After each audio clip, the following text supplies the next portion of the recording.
गुरुवार को भगवानपुरा जनपद के करीब 22 गांवों के ग्रामीण कलेक्टरेट पहुंचे। यहां कलेक्टरेट परिसर में धरना देकर नाराजगी दर्ज कराई। एसडीएम को कलेक्टर के नाम ज्ञापन सौंपकर बिजली, गांव में मोबाइल नेटवर्क और सड़क जैसी सुविधाओं को सुचारू करने की मांग की। ग्रामीण सुरेश माहिले, इस्तर पटेल, जादरिया, छगन अवासे, तुकाराम, सुर सिंह बड़ोले, कैलाश जोगी आदि ने बताया कि गांवों तक बिजली तो पहुंची लेकिन उसमें कट नहीं दौड़ता। करीब 40 साल पहले गांव में बिजली पहुंची थी, जिसके बाद विभाग ने लाइन की दुरुस्ती की सुध नहीं दी। बार लाइन फॉल्ट होती है। क्षेत्र में ग्रिड निर्माण की महती आवश्यकता है। गणेश सेन, भुजन सिंह, धर्मेंद्र, रमेश बड़ोले, गिलदार आदि ने बताया कि गांव में मोबाइल टावर भी है लेकिन वह शोपीस बने हुए हैं।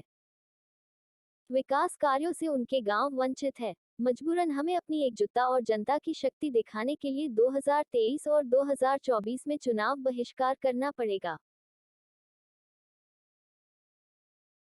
धर्मेंद्र नहीं बैठे, वो तो ज्ञापन देने आए थे और अभी उन्होंने विधिवत ज्ञापन दे दिया है। उनसे कम्युनिकेशन है और ज्ञापन दे दिया। धरने वाली कोई बात ही नहीं है अभी।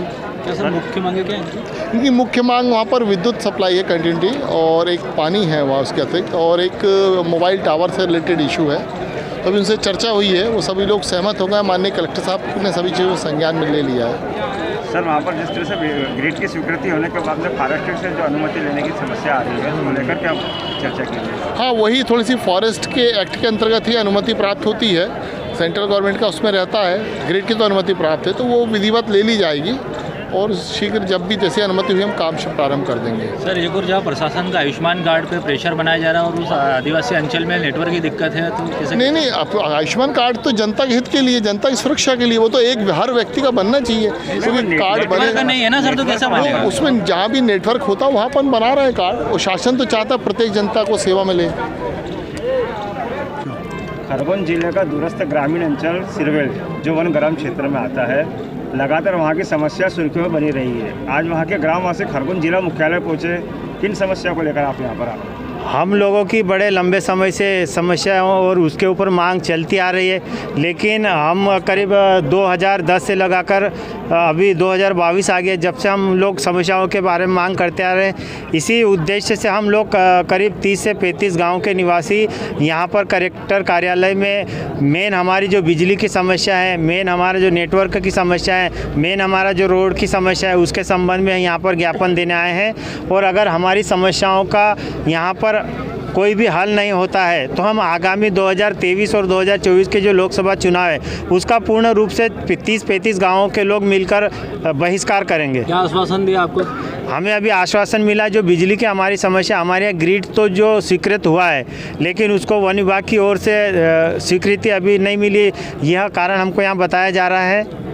2010 से आप लोग परेशान हो रहे हो। इस दौरान 3 विधानसभा चुनाव, 2 लोकसभा चुनाव भी आप लोगों ने देखे। सभी प्रमुख राजनीतिक दलों के नेता भी आपके क्षेत्रों में आए, आपको आश्वासनों का कोटला भी दिया गया है, बावजूद इसके आपकी समस्या का निराकरण अभी तक नहीं हो पाया, इसलिए आयल है। जो भी चुनाव हो रहे हैं, 2013 के चुनाव से लेकर 2018 में चुनाव हुए, हमको जो भी सांसद या विधायक आता है वो यही बोलता है चुनाव के समय में कि आपकी ग्रिड की स्वीकृति हो गई है, अभी चुनाव के बाद आपके यहाँ ग्रिड चालू हो जाएगा या आपका नेटवर्क हो गया। लेकिन हमको ये सिर्फ लॉलीपॉप दिया जाता है। दोनों पार्टियों से कोई भी पार्टी हमारे लिए कोई भी काम नहीं कर रहे, और वर्तमान में बीजेपी करीब 20-22 साल से शासन कर रही है, उसके बावजूद हमारा कोई भी यहाँ पर सुनने वाला नहीं है। अगर अब आपकी समस्या का निराकरण नहीं होता है, अगर नीति क्या रहेगी? अगर हमारी समस्याओं का निराकरण नहीं होता है तो आगामी समय में 2023 के विधानसभा चुनाव और 2024 के जो विधानसभा चुनाव में हम लोग लोकसभा चुनाव में हम 30 से 35 गाँवों के लोग मिलकर चुनाव का पूर्ण रूप से बहिष्कार करेंगे। किसी भी पार्टी को, किसी भी नेता को किसी भी प्रकार से वोट नहीं देंगे। क्या नाम लिखते हैं? मेरा नाम विकास सेनानी, ग्राम पंचायत सिरवेल, पूर्व सरपंच।